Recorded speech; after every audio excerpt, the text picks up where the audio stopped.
Ceci est un livre audio autogénéré par Google. Collection Littérature et culture afro-américaine.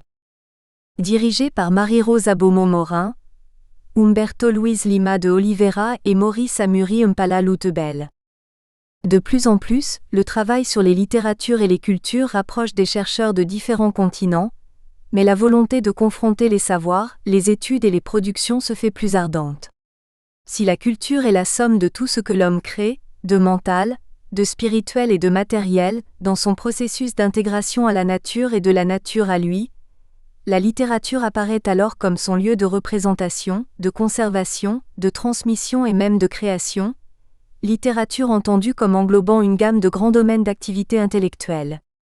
Devenant ainsi une propriété spécifique des sciences humaines et sociales, la littérature dans cette collection élargit son sens aux sciences de la nature, sociales, historiques, juridiques, économiques, politiques, etc. Par le choix de ce sens large, littératures et cultures afro-américaines offrent un cadre approprié à la visibilité des études, des créations, bref, des œuvres de l'esprit du monde afro-américain. Comité scientifique. Marie-Rose Abomomarin, UY1, CERPYGIERRA Cameroun, CELCFAM Brésil. Humberto Luis Lima de Oliveira, Université d'État de Feira de Santana, CELCFAM Brésil. Maurice Amuri Mpala Lutebel, Université de Lubumbashi, CELTRAM RD Congo, CELCFAM Brésil. Célina Darojo SCHINOVITZ, CELCFAM Brésil. Papa Samba Diop, UPEC GRELIF Li France.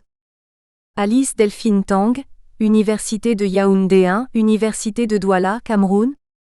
Joseph Ndinda, Université de Douala, CERPYGIERRA, Cameroun. Christian Mbarga, Université Saint-Thomas, New Brunswick, Canada. Julien Kaïel ANGAMUSINDE, Université d'Angers, France. Alain Vuillemin UPEC Li France. Françoise UGO CHUKWU, UK.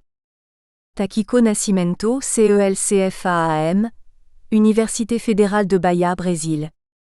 Mihaela Chaplan, Université Spirou Arret de Bucarest, Roumanie.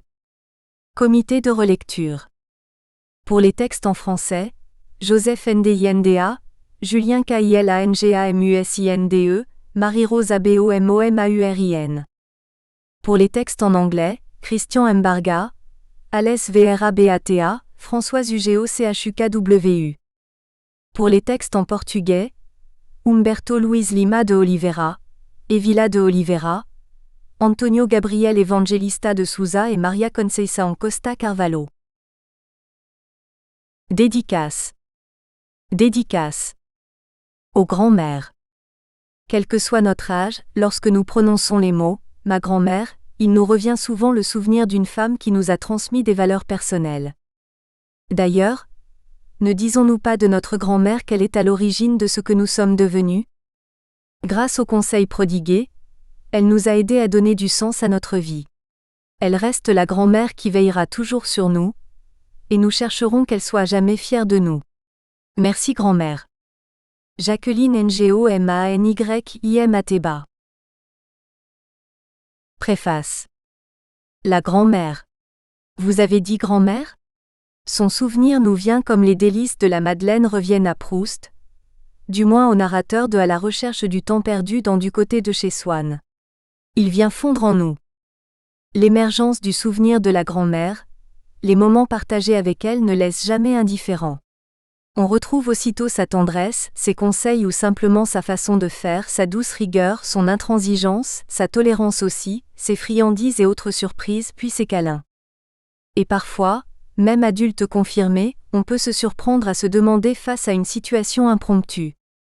Tiens, si grand-mère était à ma place, qu'aurait-elle fait ?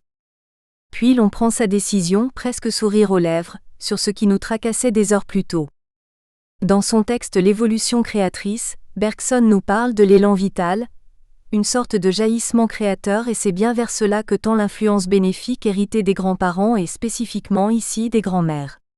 Bergson nous incite à comprendre l'être à partir de la notion capitale que constitue le mouvement du temps, la durée. Il y a une multiplicité inhérente à notre personnalité. Une tension permanente règne en nous. Selon Bergson, être un être humain est une tension. La forme qu'on donne à la personnalité reste un effort. Oh, combien il est épuisant d'être soi. Si l'enfance est une couche d'innocence bardée de tant d'opportunités à venir, de promesses, en grandissant, nous sommes amenés à faire des compromis avec ces mêmes opportunités et promesses pourtant tant attendues. Alors, il devient souvent rassurant de retrouver des repères. Si dans l'espace, nous pouvons faire le chemin à l'envers, pour le temps, ceci n'est pas possible. On ne peut pas revenir sur le temps du passé, sur le temps de son enfance. Mais alors, les empreintes des personnes du passé, en l'occurrence ici les empreintes des grands-mères, sont incrustées quelque part dans notre personnalité qui, il faut le dire, est vivante. Elle se forge, s'adapte en permanence puisqu'elle fait des choix sans cesse et par conséquent en abandonne certains autres. La vie est faite de choix. C'est ainsi que dans les moments de rude choix, il est doux de voir des souvenirs revenir en nous, nous venir en rescousse et nous servir. Et l'on peut alors prendre simplement à témoin Jorge Luis Borges dans son affirmation. Chaque personne qui passe dans notre vie est unique. Elle laisse toujours un peu d'elle-même, et s'en va avec un peu de nous. Certains peuvent prendre plus que d'autres, mais aucun ne peut ne rien laisser. C'est la preuve évidente du fait que deux âmes ne se rencontrent pas par hasard. La personnalité est donc dynamique. Elle draine avec elle le mouvement du temps, la durée, la mémoire, les affects, l'intuition et continue dans le futur avec la volonté. Cette continuité se poursuit toujours avec tension et changement, sur lesquels la personnalité exerce un équilibre. Alors, la façon dont les souvenirs reviennent et non les souvenirs en tant que tels nous poursuit. Voici que 4 femmes d'origines différentes, de pays différents, de sensibilités différentes, s'accordent, chères lectrices, chers lecteurs, pour vous faire vivre des histoires de grand-mères susceptibles de rythmer encore des vies, en y exerçant une certaine dynamique dans le socle de la personnalité. J'ai la ferme conviction que vous prendrez plaisir à rentrer dans ces univers multiples et pourtant identiques sur le fond, relatant ce que déposent les grand-mères dans ce monde. Je peux assurer sans me tromper, que vous aurez hâte d'aller d'un bout à l'autre de ces histoires rappelant l'apport de la grand-mère, cette femme dont l'ombre, de génération en génération, même effritée, effilochée par ce que gardent les souvenirs, reste éternelle. Euphrasie Calmont. 1. Ma maman Doudou, Rosemary Taupin-Pélican.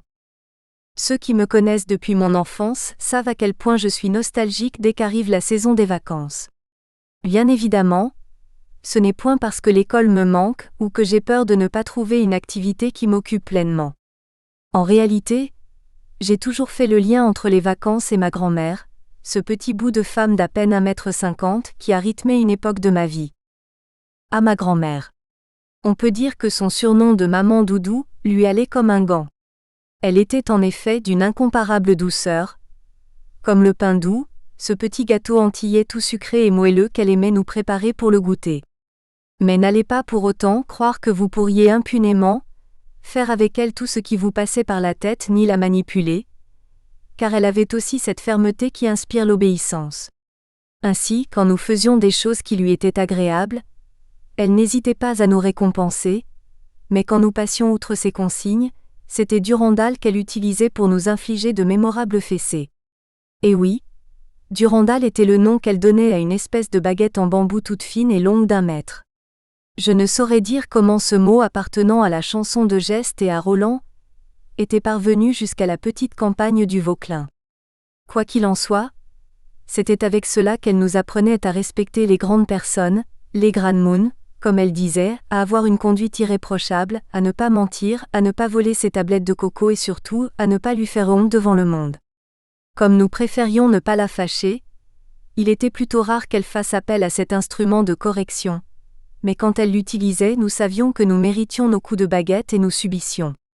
Il ne nous viendrait pas à l'idée d'aller rapporter les faits à nos parents qui, à leur tour, nous rappelleraient l'existence de Durandal, et pour cause.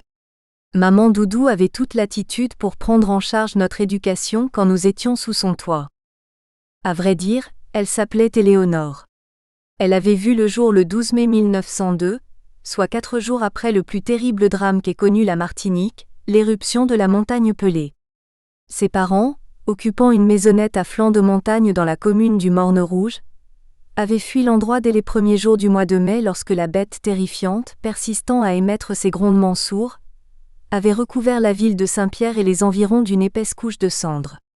D'inquiétantes secousses sismiques étaient également ressenties, mais en haut lieu, on s'évertuait à minimiser les conséquences de ces signes avant-coureurs. Toutefois, les parents de grand-mère avaient bien compris que la montagne de feu, comme ils l'appelaient, donnait là des avertissements à la population. Ils avaient toujours été à l'écoute de la nature, et avaient été interpellés par tous ces messages qui, depuis des semaines voire des mois, laissaient présager du pire. Alors, un beau matin, contrairement à d'autres, ils avaient fait leur baluchon et avaient pris avec leurs mulets la route allant vers le sud. Ce périple s'était avéré très pénible et compliqué pour une femme enceinte. Il avait fallu s'arrêter souvent, se protéger de la chaleur, trouver un abri pour se reposer. Mais en définitive, ils avaient été bien inspirés, car ceux qui avaient préféré rester avaient tous péri dans la catastrophe ayant fait plus de 30 000 victimes. C'était horriblement triste de savoir que tous ces gens s'étaient fiés à des autorités qui, refusant l'évidence, leur avaient conseillé de ne pas quitter la place eu égard aux élections qui devaient avoir lieu à quelques jours de là. Désabusés, meurtris par l'annonce de cette catastrophe, ils n'étaient plus jamais retournés ni au Morne-Rouge ni à Saint-Pierre. C'est dans ce contexte-là que maman Doudou était venue au monde. Née avant le terme, elle était toute petite à la naissance et était restée plutôt menue, ce qui ne signifie pas qu'elle était fragile. Ainsi, elle avait grandi dans un environnement d'extrême pauvreté, ses parents ayant fui en emportant le strict minimum. En contrepartie, ils avaient emmené la vie, cette chose précieuse que le volcan ne leur avait pas enlevée. Alors, ce petit bout de femme d'1,50 m aux yeux pétillants et inquisiteurs, à la démarche plutôt alerte, ne s'attachait pas trop aux choses matérielles qu'elle savait périssables, mieux que personne. Ses parents lui avaient appris l'importance de gagner le pain à la sueur de son front, et très tôt, dès l'âge de 12 ans, Éléonore avait quitté le toit familial pour aller en ville faire le ménage chez un maître blanc. À son tour, dès que l'occasion se présentait, elle nous répétait à l'envi combien il était vain de mettre au centre les biens de ce monde. D'ailleurs, nous n'avons jamais su si elle l'avait fait sciemment ou pas, mais nous avons été surpris de découvrir un jour que les persiennes quelque peu usagées de sa maisonnette étaient maintenues fermées par des billets de banque. Et oui, des billets de banque. Il ne s'agissait pas de grosses coupures, certes, mais les temps étaient durs et c'était de l'argent. Cela ne nous avait pas échappé. Alors, mon frère eut l'idée de les subtiliser et de les remplacer progressivement par du papier journal, ce que grand-mère ne remarqua jamais. En tout cas, il n'y eut aucune réclamation de sa part, aucune conséquence, si ce n'est que nous avions de quoi nous offrir tous les bonbons que nous voulions. Grand-mère avait eu 3 frères dont elle ne parlait presque jamais. D'ailleurs, elle gardait ces quelques vieilles photos plutôt abîmées dans une boîte à biscuits en métal qu'elle entreposait bien au fond du dernier tiroir de sa commode. Maman Doudou disait que nous n'avions rien à faire dans sa chambre, alors nous n'y allions pas. Cependant, un jour où nous étions toutes les deux et où elle me nattait les cheveux, ce moment privilégié me laissa penser que je pouvais l'amener à être un peu plus bavarde. Je sus ainsi que ses frères étaient tous 3 morts à la guerre, et qu'elle ne l'avait pas accepté. Ainsi, sa vraie famille était plutôt réduite et elle s'était attachée à ses petits-enfants, ceux de mon père et la dizaine d'autres de sa fille Elina. Elle nous aidait à grandir dans la sagesse ancestrale, celle qui lui avait été transmise. Elle était plutôt jolie, ma maman Doudou avec son teint d'ébène en raison des origines africaines de son père et ses traits fins et délicats, hérités de sa mère, une indienne venue de Pondichéry après l'abolition de l'esclavage. Sa beauté était évidente en dépit du fait que le temps semblait vouloir mettre du désordre dans ce visage si gracieux en y dessinant des plis çà et là. Cela n'enlevait rien à son charme. Sa petite taille n'était pas non plus un problème. Elle portait habituellement de belles robes longues à fleurs ou en madras qui lui donnaient l'impression d'être plus grande, mais en réalité, elle mesurait toujours son 1,50 m. Je ne l'ai jamais vue qu'avec les cheveux nattés, et elle portait des coiffes en madras nouées de différentes manières en fonction des circonstances, mais elle ne sortait jamais la tête nue. Elle m'avait appris la signification des différents couvre-chefs, et c'était amusant de savoir que les femmes les utilisaient pour communiquer avec les éventuels prétendants. Ainsi, m'avait-elle expliqué, quand la coiffe était nouée avec un seul bout, cela voulait dire que la femme était libre avec 2 bouts, l'homme pouvait toujours essayer, mais attention aux 4 bouts, car ce couvre-chef était celui de la femme mariée. Grand-mère m'avait rapporté qu'elle avait aussi eu une coiffe dite chaudière, en madras noir et blanc qu'elle n'arborait que pour aller dans les funérailles. J'ai depuis su que la version à 5 bouts existait également, mais maman Doudou ne m'en avait pas parlé. D'ailleurs, elle passait son temps à ne porter que la coiffe à 4 bouts. Le jour où je lui ai suggéré d'en mettre une à un seul bout vu qu'elle n'avait plus de mari, elle m'a fusillé du regard et m'a lancé un mémorable chip. Puis a ajouté, Timanme moen pea ni bousven cancan en pied moen, autrement dit, petite fille, je n'ai pas besoin de m'entraver les pieds. Elle a alors tiré sur ma natte, et nous en avons ri toutes les deux. Certes, il y avait les belles robes longues pour définir maman Doudou, mais il y avait aussi ce qu'elle portait en dessous. Oula la la la. Nous en rigolions entre nous quand, après ses lessives, elle étendait ces espèces de panties en coton et dentelle blanche. Ils étaient éclatants de blancheur grâce au GWO savon, autrement dit le savon de Marseille qu'elle utilisait pour les frotter à la main avant de les mettre au soleil, les arrosant régulièrement d'eau savonneuse pour un parfait blanchissement ou la blanie. Puis, ils atterrissaient dans une cuvette pour un rinçage dans une eau couleur ciel de mai dans laquelle elle avait agité quelques secondes, le petit carré de bleu, supposé rendre la blancheur si intense qu'elle en devenait bleuâtre. Et cela fonctionnait. Ce traitement était incontournable pour tout le linge blanc, et mes chemisiers passaient aussi par là quand je séjournais chez ma grand-mère. Néanmoins, même si la belle dentelle blanche nous épatait, nous trouvions ces sous-vêtements d'un autre âge, encombrants et plutôt comiques à vrai dire. De surcroît, ils étaient tous de la même couleur, c'était comme porter toujours le même. Quand maman Doudou nous surprenait à rire et que, bien évidemment nous ne pouvions lui en dire les raisons, elle nous regardait de haut en disant Dan Caricao, les dents se moquent de soi-même. Quand nous lui demandions de nous expliquer ses paraboles, elle disait qu'il fallait prendre le temps de méditer un proverbe, de le tourner et le retourner, de s'y attarder aussi longtemps que nécessaire, car c'était à chacun d'en découvrir le sens profond. Elle était pleine de bon sens, maman Doudou. Elle savait qu'il était plus enrichissant de nous laisser trouver la signification des choses à notre rythme. Les messages véhiculés par ces petites phrases, de même que par les contes, étaient riches en enseignements que nous devions nous approprier. Tout nous livrer d'emblée sans que nous ayons à fournir le moindre effort risquait d'être inefficace. Pourtant, ma grand-mère n'avait pas eu la chance d'aller à l'école. Tout son savoir était oral.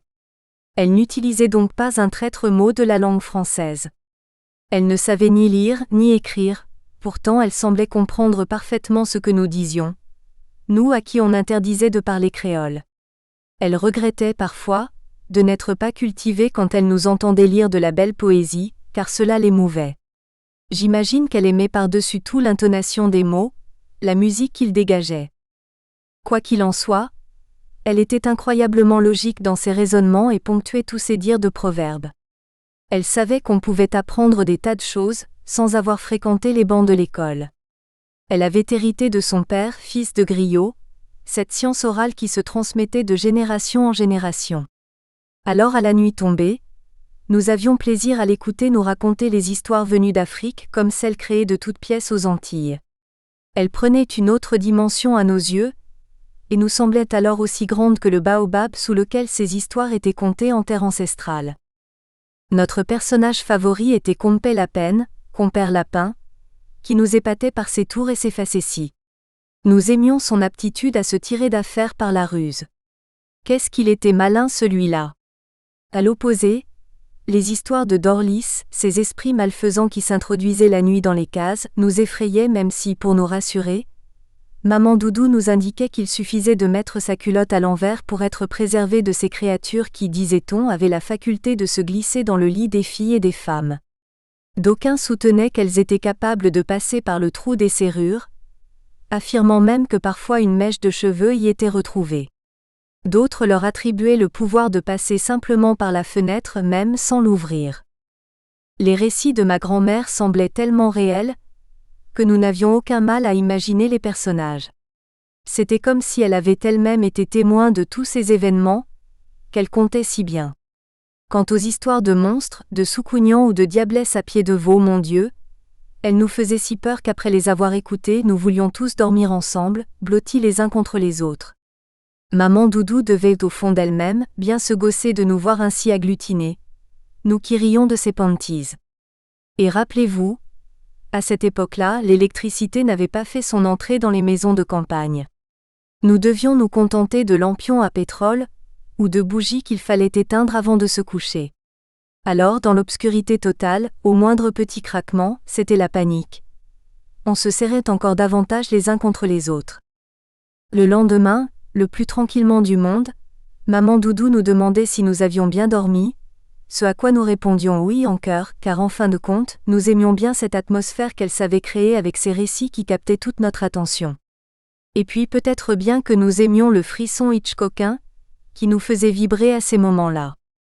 Notre réponse était comme un rendez-vous pris pour le soir suivant avec à la clé, d'autres sueurs froides.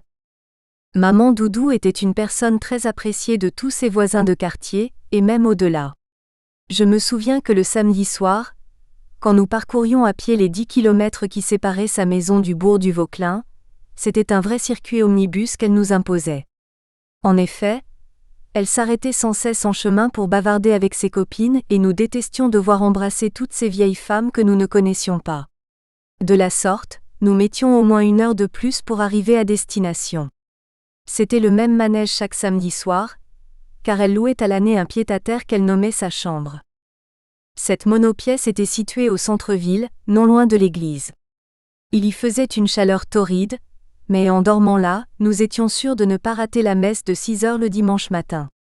C'était une des habitudes de maman Doudou, comme celle de régulièrement acheter de petits sachets de naphtaline qu'elle vidait dans sa commode et son armoire pour parfumer le linge. Je détestais cette odeur que j'associais pour une raison inconnue, à celle des mythes et des cafards. Mais il n'était pas envisageable ni négociable de changer des goûts et des pratiques cinquantenaires. La petite maison de ma grand-mère, flanquée sur le morne du quartier Placide au Vauclin, était bien plus agréable que son fameux pied-à-terre du bourg. Elle ne possédait que 2 grandes pièces, l'espace à vivre et la chambre. Ainsi que le voulait la coutume de l'époque, la cuisine était à part, dans un local extérieur à la maison. De ce fait, le feu de bois qui était utilisé pour faire cuire les aliments n'incommodait pas. De même, les odeurs de graisse et de fumée n'entraient pas dans la demeure et c'était bien ainsi, excepté quand il pleuvait. Nous espérons que vous avez apprécié cet aperçu. Pour continuer à écouter ce livre audio sur Google Play Livres, utilisez le lien dans la description de la vidéo.